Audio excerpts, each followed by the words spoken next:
bienvenue à bord de l'Arche des Brumes. Je vous retrouve aujourd'hui pour ce qui me semble être ma vidéo préférée chaque année. C'est la vidéo que j'attends chaque année sur toutes les chaînes que je suis et c'est la vidéo que personnellement j'attends de tourner chaque année. Vous l'aurez vu dans le titre, de toute façon, c'est le top 10 de mes meilleures lectures de l'année 2022 puisque au jour où je tourne cette vidéo, nous sommes le 1er janvier 2023. Donc tout d'abord, évidemment, je vous souhaite une très belle année 2023 remplie de tout ce dont vous avez besoin, vous avez envie. Bref, je vous souhaite le meilleur pour 2023. Et je reviens donc pour vous proposer quelques très belles lectures que j'ai faites en 2022 et que je vous encourage à faire en 2023 pour améliorer votre année 2023 autant que faire se peut. Cette année, j'ai décidé de procéder d'une façon un petit peu différente de ce que j'avais pu faire les précédentes années. Les années précédentes, j'avais la tendance à faire un gros bilan d'année pour vous présenter à la fois mes meilleures lectures, mes statistiques, puis quelques objectifs pour l'année qui vient. Cette année, j'ai décidé de couper toutes ces thématiques, on va dire, en plusieurs vidéos. Donc aujourd'hui, c'est vraiment juste la vidéo où je vous parle de mes 10 meilleures lectures, mais la prochaine, ce sera les statistiques un petit peu, ce que j'ai réussi à faire en termes de challenge, voilà, mes petites réussites en fait pour 2022. Et puis du coup je vous présenterai aussi dans cette même vidéo quelques petits objectifs que je me donne, on va dire, pour 2023. Et ensuite je vous ferai une petite vidéo un petit peu supplémentaire par rapport aux autres années qui est ce que je vais appeler une vidéo Random Awards. C'est un genre de tag, si vous voulez, que j'ai vu passer sur une chaîne anglophone qui va me permettre de vous parler d'autres lectures que celles que j'ai déjà mentionnées sur la chaîne au cours de l'année. Encore plus d'autres idées, peut-être de lecture ou peut-être de non-lecture, parce que je vais aussi vous parler peut-être potentiellement de quelques lectures que je n'ai pas appréciées. Mais globalement, je tiens quand même à dire que cette année 2022 a été incroyable en termes de lecture. J'ai fait des lectures juste génialissimes. Ça a été très compliqué pour moi de choisir mon top 10. J'ai beaucoup réfléchi, beaucoup tergiversé, beaucoup changé le top 10. Voilà, à part on va dire les 3 premiers. Le top 3 il était évident pour moi, mais le reste ça a un petit peu bougé, surtout que j'en ai rajouté un au dernier moment que j'ai terminé il y a 2-3 jours.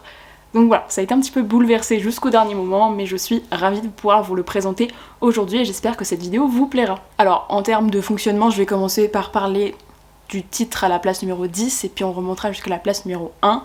N'hésitez pas à faire quelques petits paris dans les commentaires pour me dire si potentiellement vous avez déjà des idées de titres dont je vais vous parler dans cette vidéo. Est-ce que vous avez bien suivi mes lectures au cours de l'année 2022 ? Je pense qu'il y a certaines lectures dont je ne vous ai pas forcément parlé en vidéo, mais dans tous les cas j'en ai parlé sur Instagram. Et puis du coup on va attaquer directement, je vais pas tergiverser sur tout plein d'autres sujets parce que le reste viendra dans la vidéo suivante.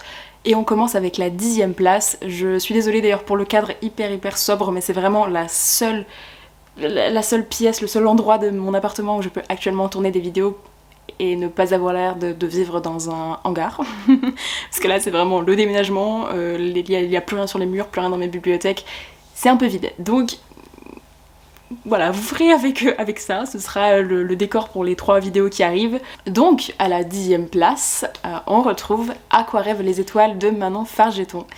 C'est un roman que j'ai lu au mois de janvier, donc ça commence à remonter dans ma mémoire évidemment, puisque ça fait bientôt 1 an en fait que je l'ai lu. C'est un roman contemporain, plutôt adressé à la jeunesse, young adulte, mais à la fois je trouve qu'il a quand même cette possibilité d'être adressé un petit peu à n'importe qui, puisque on suit 5 personnages différents qui sont à différents moments de leur vie, puisque on part de l'adolescent d'à peu près 15 ans jusqu'à la vieille dame octogénaire, il me semble.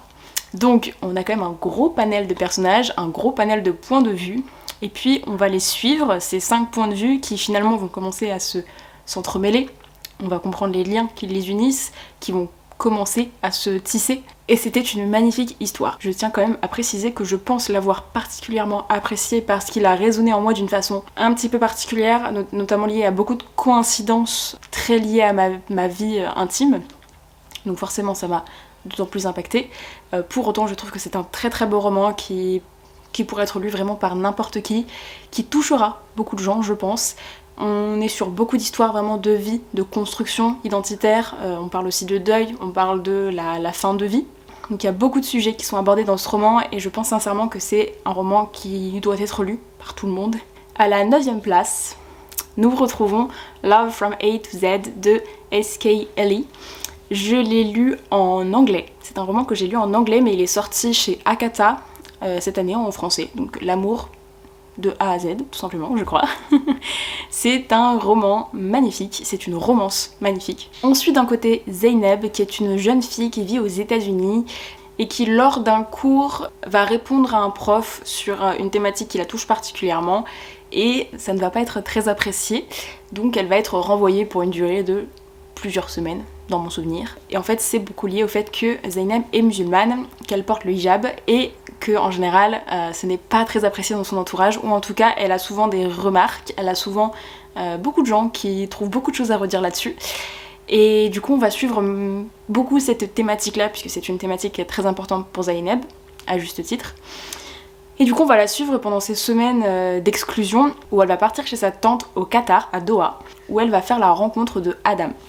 Adam, c'est un garçon qui est lui aussi musulman, et on va suivre du coup ce garçon qui a perdu sa maman, qui ne vit plus qu'avec sa petite sœur et son papa, et surtout qui a une maladie qui est la sclérose en plaques. Alors j'en dis pas plus parce que j'en ai déjà un petit peu trop dit je pense, mais en fait on va suivre ces deux portraits de personnages en alternance de point de vue, et j'ai trouvé que c'était une magnifique histoire d'amour, c'est vraiment très très beau, c'est bien construit, il y a énormément de thématiques extrêmement importantes qui sont d'autant plus importantes qu'elles sont relatées par une autrice qui est concernée par le sujet notamment du port du hijab et de la discrimination des personnes musulmanes.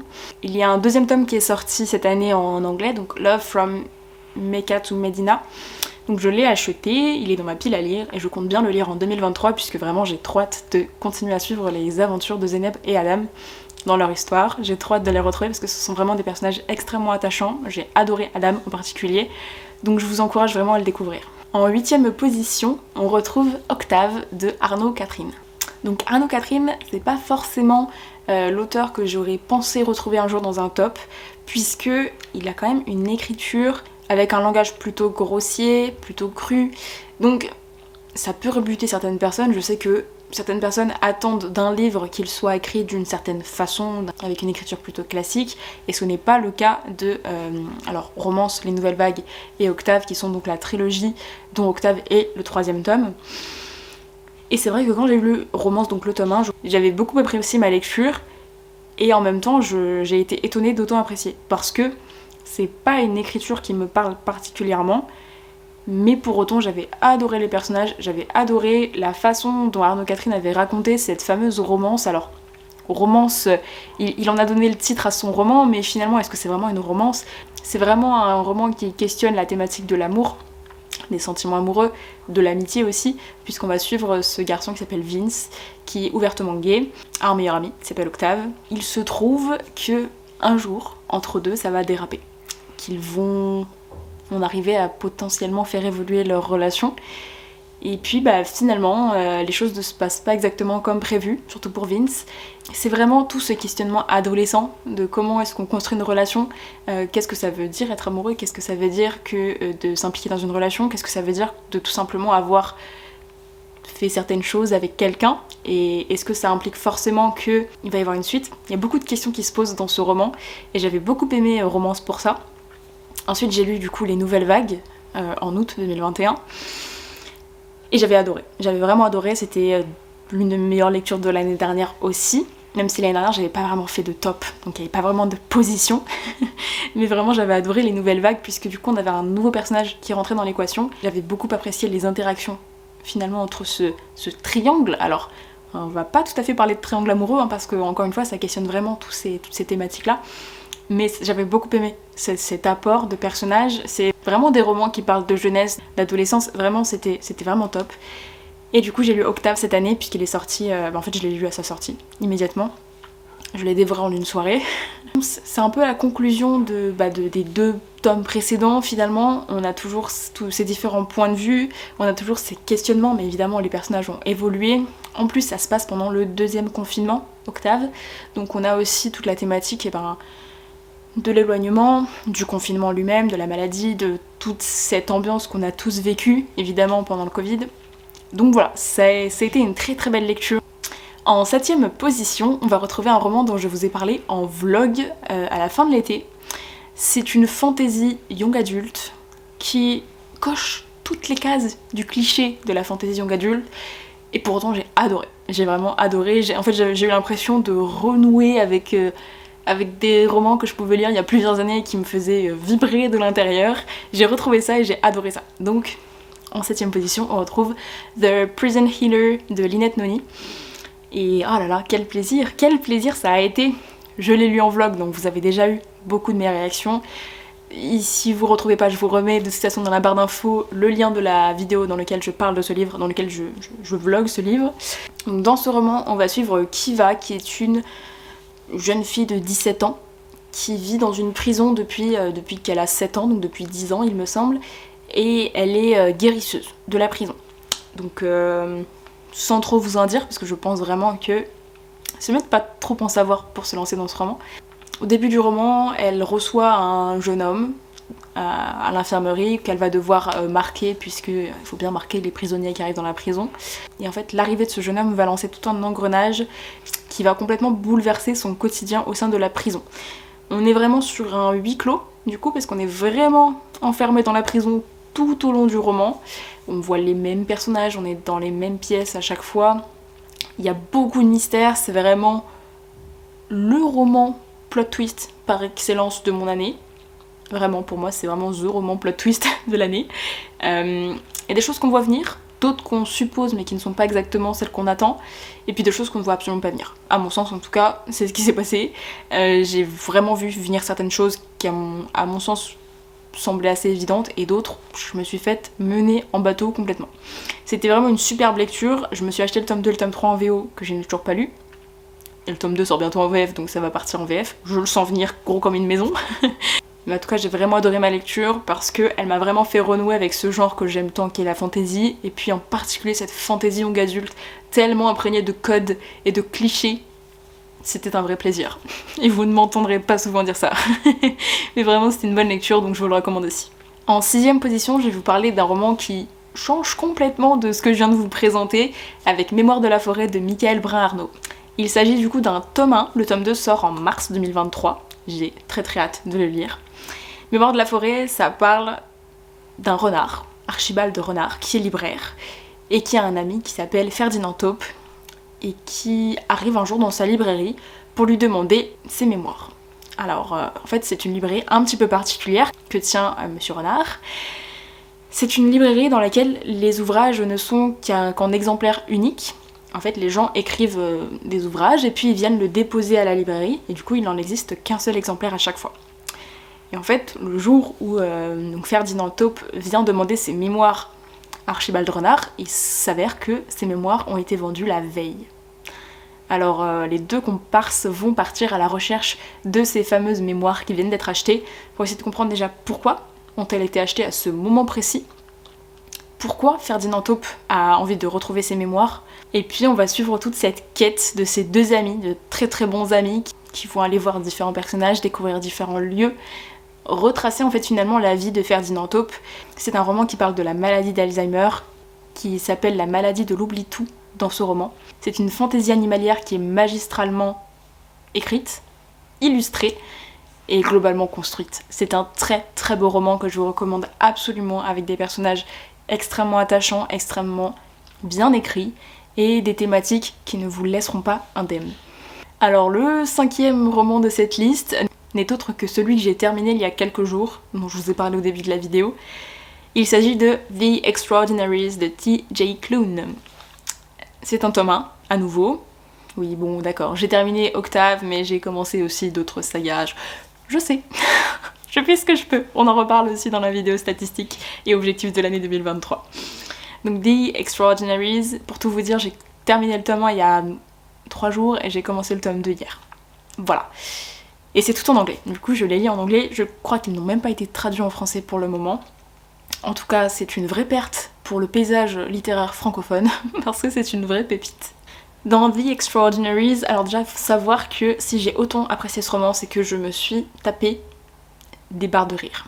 Tout ne pourra pas coller avec tout le monde dans ce roman. Pour moi, ça a fonctionné à 100%, mais peut-être que d'autres lecteurs pourront potentiellement être dérangés par certains points. Je vais vous exposer lesquels. On suit Nick Bell, qui habite dans une ville qui s'appelle Nova City, qui globalement est un petit peu intégrée à notre société actuelle, c'est-à-dire qu'on retrouve exactement ce que nous connaissons, mais du coup il y a cette ville en plus qui s'appelle Nova City. Nova City, elle fonctionne exactement de la même façon qu'une société voilà, humaine contemporaine de 2022-2023 maintenant. C'est-à-dire que voir le même quotidien globalement, il y a ces fameux films Marvel qui existent mais qui ne sont que des personnages de fiction, des œuvres de fiction. Vous allez comprendre pourquoi je vous parle de Marvel en particulier. Mais voilà, c'est vraiment notre vie. Sauf que à Nova City, il y a les Extraordinaries. Les Extraordinaries, ce sont des genres de super-héros qui ont des vrais pouvoirs, qui les ont hérités de la naissance, a priori. Et ce sont du coup des vrais super-héros qui vont sauver la planète, qui vont sauver les gens, qui vont potentiellement pas sauver les gens aussi, puisqu'on a des super-héros mais aussi des super-vilains.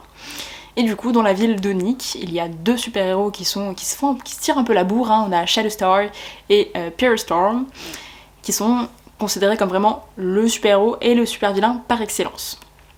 Et Nick, il est fou amoureux de Shadowstar. Sauf qu'il ne sait absolument pas qui c'est, hein, voilà, complètement, il est juste extrêmement fan du personnage en lui-même. Et il écrit une fanfiction sur son super-héros favori. Et en fait, ce roman, c'est vraiment l'histoire de Nick. Alors l'histoire de Nick, déjà, elle est magnifique. C'est un garçon qui est hyperactif, qui a un trouble de l'attention. On parle de pas mal de choses finalement liées à cette thématique-là. On parle aussi de deuil. Il y a le personnage de Nick, et en particulier du deuil d'un parent, puisque Nick a perdu sa maman 2 ans auparavant. C'est très bien abordé. Déjà, c'est un roman qui... il fait 400 pages, mais c'est écrit très petit. Et je pense qu'il y a quand même beaucoup de thématiques qui sont abordées. On creuse vraiment les personnages, on creuse vraiment l'intrigue, et c'est ce que j'ai particulièrement aimé, puisque on a vraiment un personnage, Nick, que j'ai adoré. Pour moi, c'est vraiment mon coup de cœur de ce roman. C'est vraiment le personnage de Nick qui est extrêmement bien construit, qui est présenté comme vraiment cet adolescent qui est complètement fan, par exemple, de Shadowstar, qui parle tout le temps, qui sait plein de choses, qui est extrêmement intelligent et intéressant. Et en fait, j'ai adoré déjà le personnage de Nick en lui-même, et j'ai trouvé que lui particulièrement avait du sens par rapport à l'intrigue. Je m'explique. On comprend en tant que lecteur ce qui arrive au bout de 50 pages. Au bout de 50 pages, le lecteur il se doute très bien de qui sont les deux super-héros. Au moins il en a une première idée. Et en fait on se dit mais comment Nick ne veut pas comprendre avec les indices qui sont laissés. C'est-à-dire que même le lecteur au bout de 50 pages il a compris. Et en fait ça colle tellement au personnage de Nick que moi j'ai trouvé ça juste fait de façon vraiment magistrale. En fait Nick il est tellement dans son monde que ça ne lui effleure même pas l'esprit, vraiment. En tout cas, dès le début on se dit mais moi j'ai compris, comment ça se fait qu'il a pas compris? Et finalement en fait toi-même t'as pas compris, parce que tu te fais berner tout au long du roman, et c'est ça que j'ai adoré en fait. On se fait mener en bateau, pendant 400 pages, et on aime ça, c'est tout. Donc vraiment vous sentez voilà, que je suis extrêmement enthousiaste, c'est vraiment une lecture que j'ai adorée, c'est pour ça que je me suis lancée sur le tome 2 immédiatement après, j'avais trop hâte de retrouver les personnages, c'était génial. Je vous le recommande vraiment si vous lisez en VO parce que ça vaut clairement le détour. Et pourtant je ne suis pas une fada de tous ces univers de super-héros et tout ça, ça ne me parle pas vraiment. J'ai vu tous les Marvel, mais ça s'arrête là. En 4ème position, c'est aussi un livre que j'ai lu en anglais. Mine de rien, il y en a quand même 3 sur les 10 que j'ai lu en anglais. C'est pas mal. Alors, j'ai lu au mois de juin Only Mostly Devastated de Sophie Gonzalez, que j'ai évidemment, vous en doutez s'il est en 4ème position, adoré.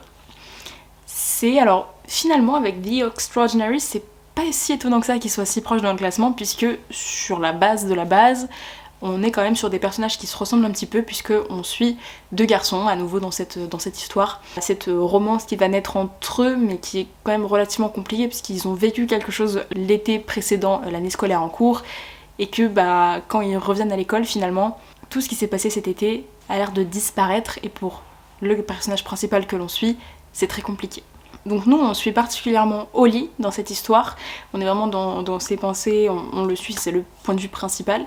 Et Holly ne comprend pas pourquoi Will, après avoir passé un été à sortir avec lui, ne lui adresse même plus un regard, ne fait vraiment plus attention à lui. Et ce qui m'a profondément touchée dans cette histoire, c'est déjà les personnages. Vraiment, j'ai adoré Holly déjà, parce que on le suit tellement profondément que moi il m'a touchée, notamment parce que à nouveau on a aussi cette thématique du deuil qui est abordée.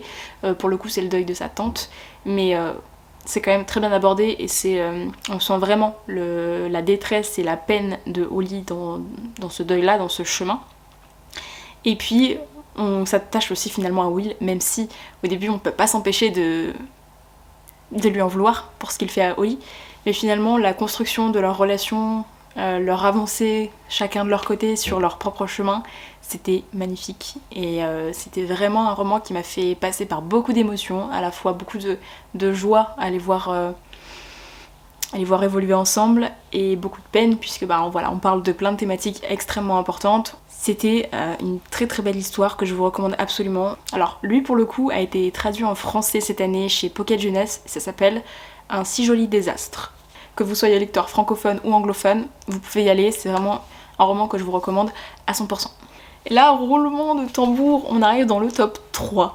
Et je ne sais pas si vous avez réussi à deviner mon top 3, mais en tout cas il y a un auteur que j'ai déjà présenté dans le top qui est aussi dans le top 3. Je m'étais promis de ne pas faire apparaître un auteur 2 fois dans le top parce que je veux laisser un petit peu de la place aussi à d'autres auteurs, mais je ne pouvais pas faire autrement. Là pour le coup je ne pouvais vraiment pas faire autrement. Pour moi c'était vraiment les titres que je voulais faire apparaître dans cette vidéo, donc oui, il y a un auteur qui apparaît 2 fois, tant pis. Mais ce n'est pas celui qui est en 3ème position, puisque celui qui est en 3ème position, c'est une pépite, un énorme coup de cœur que j'ai eu en janvier de l'année dernière, donc pareil, ça va bientôt faire 1 an. Mais là pour le coup je pense que ma mémoire est un petit peu plus fraîche. Il s'agit du Chant d'Achille de Madeline Miller. Si vous me suivez depuis un petit moment, vous savez que j'avais lu Circé déjà en 2020 je crois. Et déjà Circé m'avait absolument conquise. C'était un roman que j'avais trouvé extrêmement intelligent, bien écrit, qui abordait plein de thématiques, qui était ancré dans un processus d'écriture que j'avais trouvé extrêmement intéressant. Bref, c'était une pépite. Le Chant d'Achille c'est encore le niveau du dessus. Alors, je mettrai quand même une petite nuance, c'est peut-être pas le niveau du dessus en termes de processus d'écriture, d'intelligence des mots. Par contre, au niveau de l'attachement des personnages et de l'histoire, avec le Chant d'Achille, on suit l'histoire de Achille et Patrocle, et le tout est relaté du point de vue de Patrocle, ce que j'ai trouvé particulièrement intelligent et bien fait de la part de l'autrice. C'est un roman du coup qui reprend donc le mythe d'Achille, depuis son enfance jusqu'à la guerre de Troie et tout ce qui s'ensuit, sans trop spoiler puisque potentiellement tout le monde ne sait pas ce qui se passe pendant la guerre de Troie en lien avec Achille, donc je vous laisse le découvrir. Donc on suit toute son évolution, tout son apprentissage de la vie aux côtés de Patrocle. Et beaucoup de gens ont pleuré avec le Chant d'Achille, je n'ai pas pleuré, mais j'étais pas très bien. J'étais vraiment pas très bien quand je l'ai terminé. C'est vraiment un roman que je ne recommanderai jamais assez. Je pense qu'il peut plaire à beaucoup de personnes parce que comme il est plutôt axé réécriture mythologique, il peut à la fois plaire à des amateurs d'imaginaire et à la fois à des amateurs plutôt de contemporain, puisque finalement ça se rencontre un petit peu tout ça.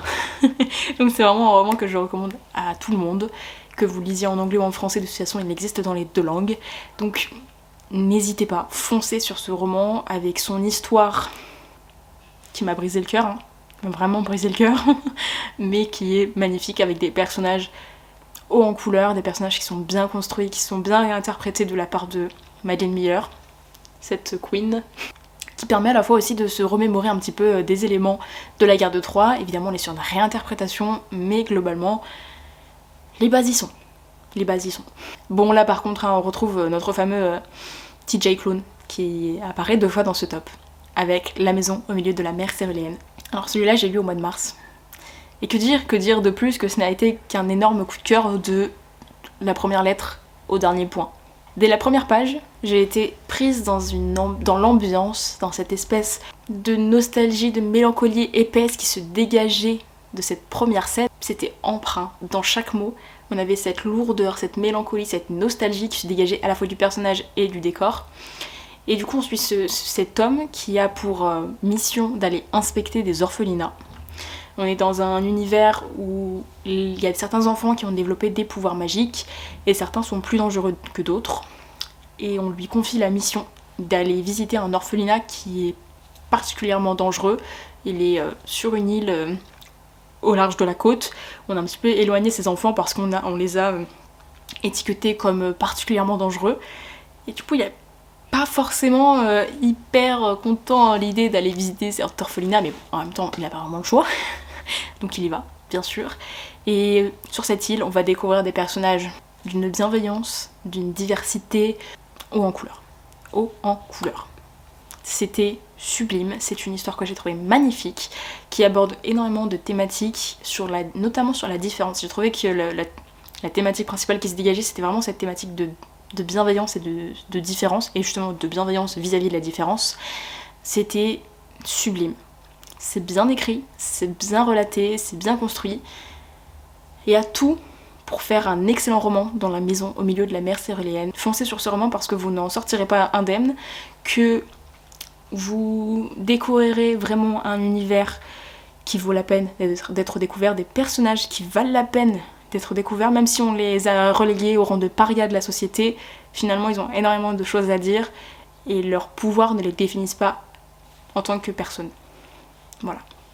J'en dirai pas plus encore une fois, parce que j'ai pas envie de vous gâcher la lecture, mais c'est vraiment un chef-d'œuvre qui s'inscrit parmi mes meilleures lectures de tous les temps. Mais déjà, le top 2, il est bien.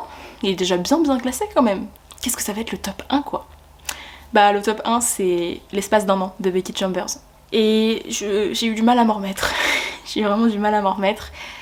Je l'ai mis en place 1, je vais pas vous mentir que j'ai beaucoup hésité entre L'espace d'un an et La maison au milieu de la mer céruléenne pour la place 1, mais j'ai mis L'espace d'un an parce que, à mon sens, il est encore du niveau au-dessus en termes de réflexion sur l'écriture, de réflexion sur les univers. Pour moi, il est encore la marche du dessus, vraiment. Et puis, j'aime beaucoup la philosophie qui se dégage des romans globalement de Becky Chambers, parce que j'en ai lu un autre aussi cette année qui s'appelle Un psaume pour les recyclés sauvages, qui était vraiment génial aussi. Ce que j'aime dans les romans de Becky Chambers, c'est leur propension à diffuser de la positivité malgré des événements qui sont quand même liés au futur de l'espèce humaine, qui a priori n'est pas extrêmement reluisant. Hein, on s'entendra sur ce point. Et vraiment, j'adore ce qu'elle arrive à faire à partir de personnages tellement différents, un petit peu de la même façon que dans La maison au milieu de la mer céruléenne. Ce titre est beaucoup trop long. On a à nouveau ce groupe de personnages extrêmement différents, extrêmement diversifiés, qui portent chacun des valeurs très différentes, des caractères très différents, et qui finalement vont créer une unité, et puis qui vont être tellement bienveillants les uns envers les autres, que moi j'ai été vraiment touchée par les relations qui se créent entre eux, et puis la compréhension les uns des autres. C'était magistral. Pour vous donner juste quelques éléments d'histoire, dans l'espace d'un an, on suit un vaisseau spatial qui est appelé un tunnelier. Et en fait, ce tunnelier a pour objectif de créer un tunnel entre un point A et un point B dans l'espace et les relier pour que il n'y ait pas 1 million d'années de voyage entre les deux, mais plutôt simplement un tunnel. C'est un petit peu l'idée de base, mais du coup, au-delà de cette mission qui est donnée à ce vaisseau spatial-là, on va suivre vraiment l'équipage du vaisseau dans sa quête, puisque pour créer ces tunnels, il y a forcément beaucoup d'embûches sur leur chemin. Dans leur vie personnelle, ils sont tous issus d'espèces différentes, on n'a pas que des humains dans cet équipage, et c'est ça qui est particulièrement intéressant, puisqu'on découvre des peuplades, des espèces qui n'ont rien à voir avec les humains, notamment au niveau de la philosophie, mais aussi de l'aspect physique. En fait, on a des espèces qui sont plus psychiques que physiques, et c'est ça qui est très très intéressant aussi. C'est poussé à l'extrême dans les réflexions sur l'identité, sur les espèces, sur la race, sur plein de choses, et pour ça, pour moi, c'est vraiment un roman qui de A à Z est maîtrisé. C'est vraiment un roman qui fonctionne, qui est bien fait, qui est bien écrit, qui transcrit des émotions de dingue. Il y a une scène en particulier qui, moi, m'a touchée plus que les autres et qui m'a permis d'avoir ce fameux coup de cœur sur ce roman. C'est une scène d'une grande bienveillance entre deux personnages féminins. Malgré le fait qu'elles sont issues de deux espèces différentes, vont se comprendre d'une façon tellement profonde l'une et l'autre. Ça m'a énormément touchée et rien que pour ça, ça a été un coup de cœur. Réellement, rien que pour cette scène, au-delà du reste, ça a été un coup de cœur. Je ne peux que vous recommander de découvrir Becky Chambers. Il y a pas mal de ses romans maintenant qui sont traduits en français, donc vous n'avez aucune excuse. Elle parle beaucoup de science-fiction positive quand elle parle de ses romans, et c'est exactement ce qui en ressort. Je ressors que du positif de l'espace d'un an, même si Il y a des scènes qui sont un peu plus axées sur des batailles, sur des choses comme ça. Finalement, tout ce qu'il en ressort, tout ce que je retiens de l'espace d'un an, c'est tellement de positif. Voilà, j'ai juste qu'une hâte, c'est de lire la suite. Alors, la suite entre guillemets, puisqu'en fait ce sont des tomes compagnons. Donc elle a écrit 4 tomes, il n'y en a que 3 qui sont parus en français à l'heure actuelle. On a terminé avec ce top. J'ai beaucoup plus parlé que ce que j'avais anticipé, mais c'est pas grave, parce que je préfère vous parler de mes lectures favorites comme ça. C'est vraiment le principal de cette vidéo. J'espère vraiment que j'aurai pu vous donner envie de lire ces romans, parce que ce sont réellement des coups de cœur pour moi, pour la majorité, en tout cas des lectures qui ont été excellentissimes, avec lesquelles j'ai passé des moments incroyables de lecture, que je ne peux que vous souhaiter pour 2023.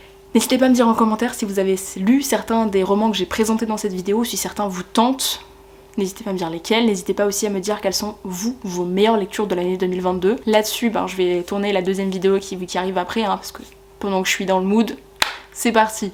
Je vous retrouve très bientôt du coup dans une prochaine vidéo sur mes statistiques, mes objectifs de 2023. Et d'ici là, je vous souhaite de très belles lectures et je vous retrouve très bientôt à bord de l'Arche des Brumes.